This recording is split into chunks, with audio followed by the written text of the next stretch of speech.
And one of the great things about human species is that we have this remarkable organ, the brain. La tête dans le cerveau. Biologie, cervelle, synapses, neurosciences, physique. The human brain really is the most unique gift of our species. Avec Christophe Rodeau. Fonder son estime de soi sur sa réussite financière semble avoir de nombreuses et lourdes répercussions sur soi et sur sa relation avec les autres. La tête dans le cerveau.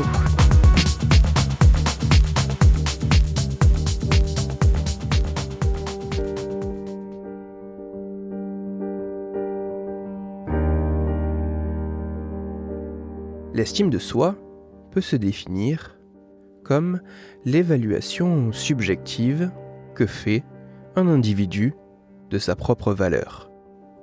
Lorsqu'un individu accomplit un acte qu'il pense acceptable, son estime de lui-même est valorisée. Son estime de lui-même augmente.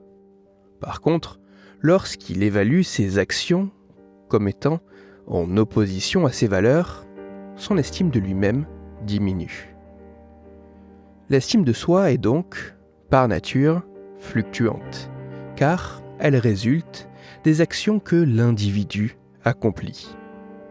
Mais l'estime de soi est également hautement subjective, car elle dépend des valeurs personnelles de l'individu, de ce qu'il considère comme étant en accord ou en opposition avec ses valeurs, de ce qu'il considère comme étant valorisant ou dévalorisant.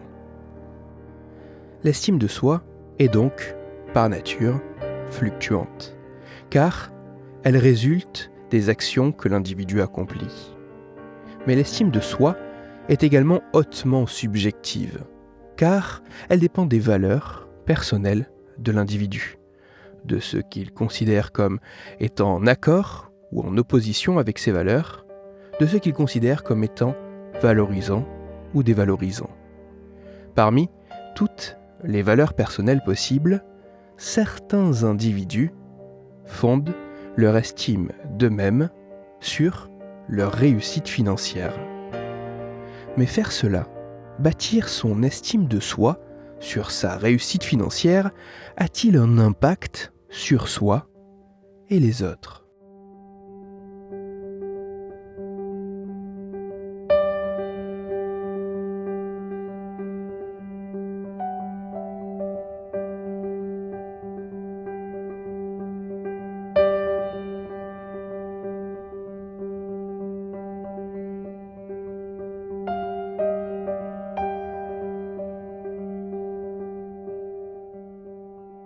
Afin d'estimer si construire sa valeur personnelle sur sa réussite financière pouvait avoir un impact au quotidien et au contact avec les autres, des chercheurs états-uniens ont réalisé plusieurs études sur, au total, plus de 2500 volontaires. Bien que chacune de ces expériences présentait des spécificités, dans les grandes lignes, elles consistaient toutes à soumettre les participants à la même tâche. Les volontaires devaient tous répondre à des questionnaires qui les concernaient directement. Ces questions permettaient aux scientifiques d'évaluer, notamment, à quel point l'estime des participants dépendait de l'argent qu'ils gagnaient. Mais ces questionnaires avaient également pour objectif d'estimer d'autres paramètres comme le niveau de pression ressenti au quotidien, le temps passé seul ou avec d'autres personnes, l'impression, plus ou moins forte, d'être lié aux autres, ou le sentiment de solitude. Une fois toutes ces informations recueillies et analysées, les résultats de ces études sont assez impressionnants.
Baser sa valeur personnelle sur la réussite financière semble avoir de nombreuses et lourdes répercussions. Les résultats de ces travaux tendent à mettre en lumière un certain nombre de corrélations significatives entre ce type d'individus et les interactions qu'ils peuvent avoir avec d'autres personnes. Comparés aux autres, les personnes qui fondent leur estime de soi sur la réussite financière expriment, en moyenne, plus de solitude. Ils rapportent également une plus grande déconnexion sociale, une plus grande déconnexion d'avec l'autre. Par ailleurs, il apparaît que plus ces personnes bâtissent leur estime de soi sur la réussite financière, plus ils se sentiraient sous pression et moins autonomes, moins libres dans leurs choix. Une plus grande pression, un moins grand éventail de choix qui tendrait à favoriser le temps passé à travailler pour accomplir ses objectifs de réussite financière, ceci au détriment des relations avec les amis, les proches, les autres. Avec ces seuls résultats de corrélation, difficile de dire si ce sont les individus solitaires qui ont plus tendance à bâtir leur estime d'eux-mêmes sur la réussite financière, si c'est rigoureusement l'inverse, un peu des deux, ou si tout ceci dépendrait d'un autre facteur influençant à la fois la déconnexion sociale et le fait de baser sa valeur personnelle sur la réussite financière. Mais, dans tous les cas, construire son estime de soi sur la réussite financière ne semble absolument pas être anodin. Prendre cet élément comme base de valeur personnelle semblerait, corrélativement, avoir pour constat de se sentir bien davantage seul, coupé des autres, replié sur soi, pour préférer le travail et les choix qui permettront de prospérer pécuniairement.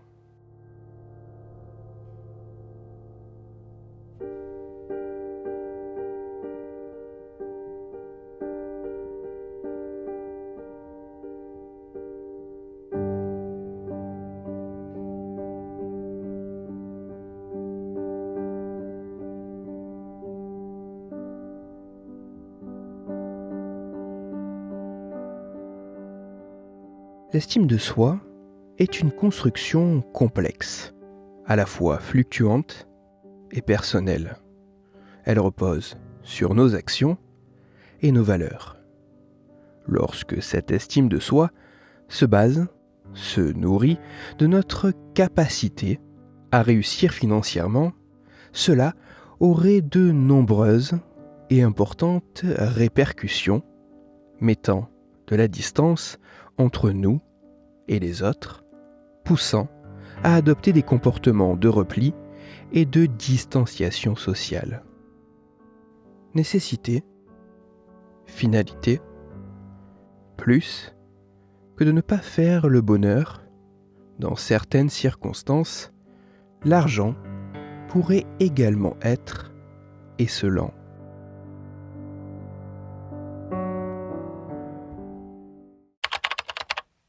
Toutes les références de ma chronique, y compris la très riche étude dont j'ai parlé, et pour laquelle je n'ai fait qu'effleurer la complexité, se trouveront sur mon site Cerveau en argot. Bien qu'intéressantes, ces études questionnant la quête de richesse sont également limitées. En effet, les résultats de ces travaux ne sont que des corrélations et non des liens de causalité. De plus, ils sont issus de données moyennées obtenues par auto-évaluation. Pour apporter davantage de poids à ces conclusions, il faudra que d'autres chercheurs, dans d'autres laboratoires, soient à même de reproduire de tels résultats sur d'autres types de populations, de cultures différentes, tout en allant plus loin.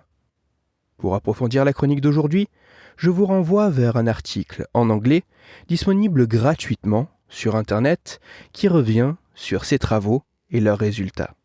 Cet article a pour titre « Aspiring to be rich may damage your relationships ». Il est écrit par Emily Reynolds et il est publié par la British Psychological Society sur le site digest.bps.org.uk. Dans cette chronique, il a été question d'argent et de l'impact que cela pouvait avoir sur nous. C'est pour cela que je vous renvoie aux épisodes numéro 120 et 129 de La tête dans le cerveau. Ainsi, vous découvrirez ou redécouvrirez dans l'épisode numéro 120 que le simple fait d'avoir une diminution de revenus pourrait avoir un impact inquiétant sur le fonctionnement et la santé du cerveau. Et dans l'épisode numéro 129, que l'attirance éprouvée envers une autre personne pourrait être influencée, en bien ou en mal, par le statut social, plus ou moins prestigieux, de cet individu. Pour parler argent et capitalisme, ou afin de discuter science et cerveau, vous pouvez me retrouver sur Twitter, @Christophe_Rodo, R-O-D-O, sur la page Facebook de La tête dans le cerveau et sur mon blog Cerveau en argot. Si vous avez des questions ou des sujets dont vous voudriez que je parle, ou simplement des retours à me partager, n'hésitez pas à me le faire savoir directement sur mon compte Twitter, sur la page Facebook ou par mail à l'adresse latettedanslecerveau@gmail.com.